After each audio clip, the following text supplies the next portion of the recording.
Have a Paul Finkelman baseball card. And on it says Albany Law School, who owns the ball, the bat, the lineup card. Sunday, Barry Bonds hits his 73rd home run ball in the last game of the season.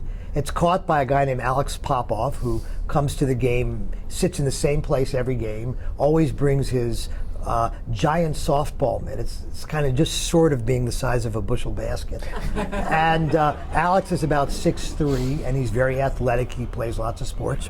And when Bonds comes up to bat, you vacate your seat and you go to sort of an area where Bonds is likely to hit a ball. He sticks his hand up in the air and the ball goes right into his glove like it was meant to be. He doesn't have to, it's just there and the ball goes right in. He closes the glove, grabs it, wraps his arms around it, and then he's mobbed by about 12 or 14 people. He's knocked to the ground, his glasses are broken, he's bruised. And when the mob is finally cleared out, the ball's in the hands of a guy named Patrick Hayashi.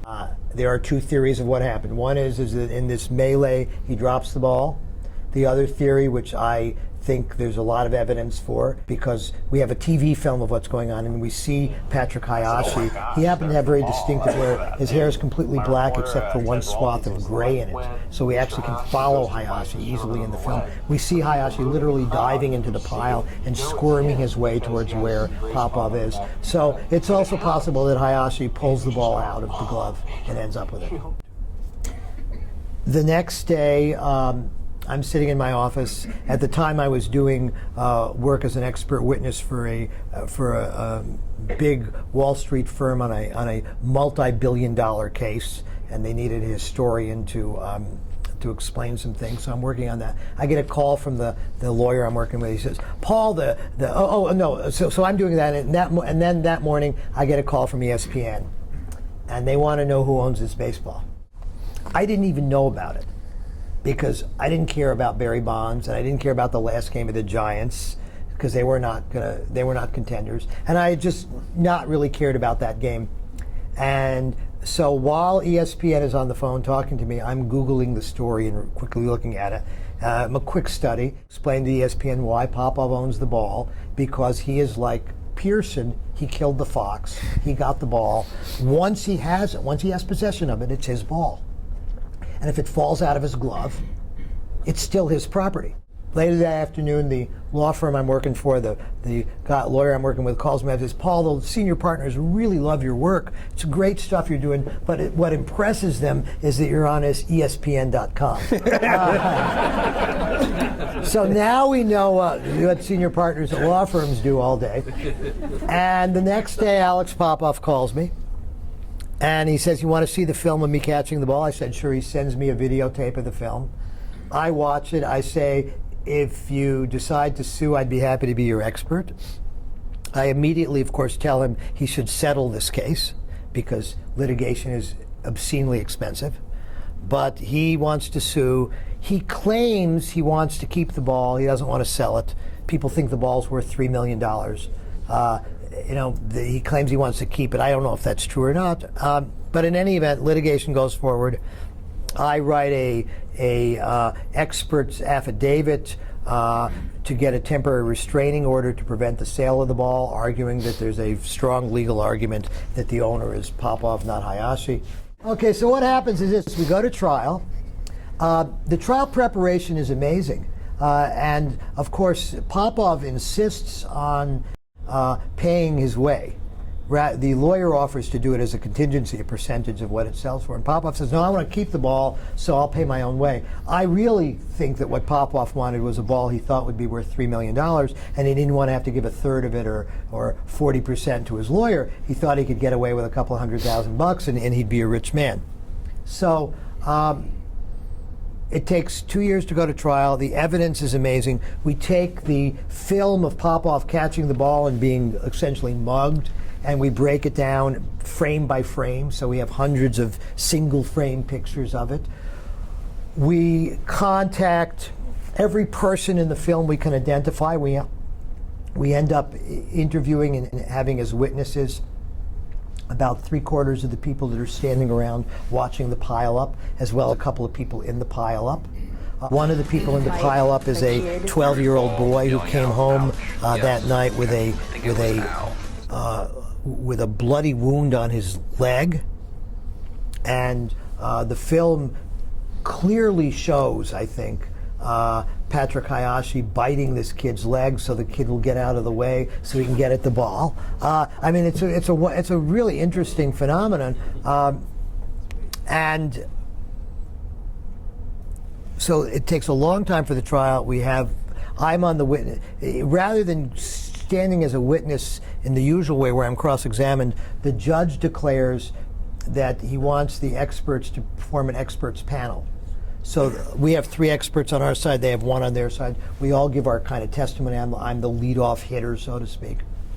And then the judge asks us questions. That, by the way, is held in the moot courtroom of Hastings Law School. And so I start out by talking about Pearson versus Post, and I can hear the students in the audience say, wow, we did that in property law. and of course, it's kind of revealing because these students are reading this case from 1806, are thinking, wow, now I see the relevance.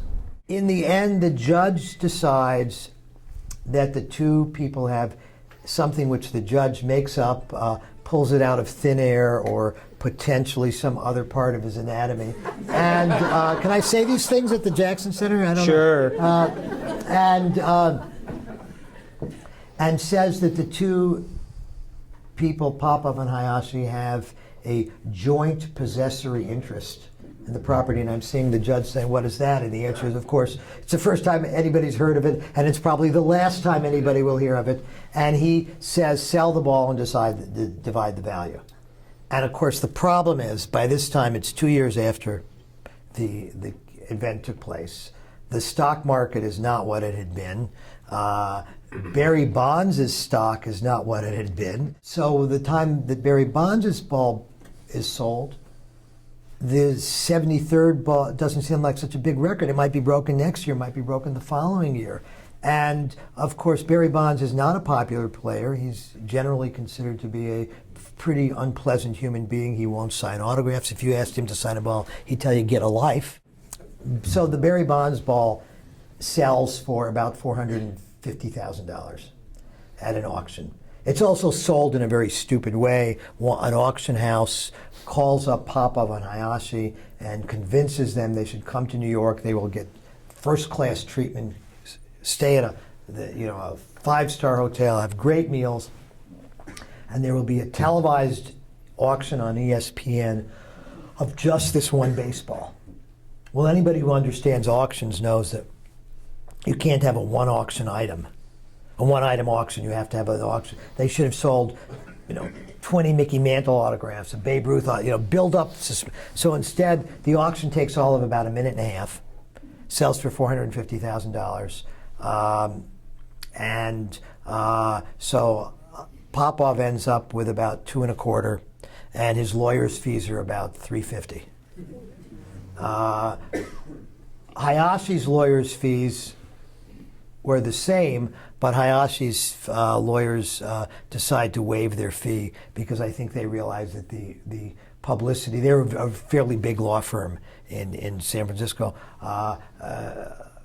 Popov was represented by a very small law firm, actually by a lawyer who's from Binghamton, New York, who ended up practicing in San Francisco, and he simply could not write off $250,000 or whatever, or $300,000. I never got paid from Popov. He didn't pay any of us, and his lawyer ended up having to sue him to get the money back.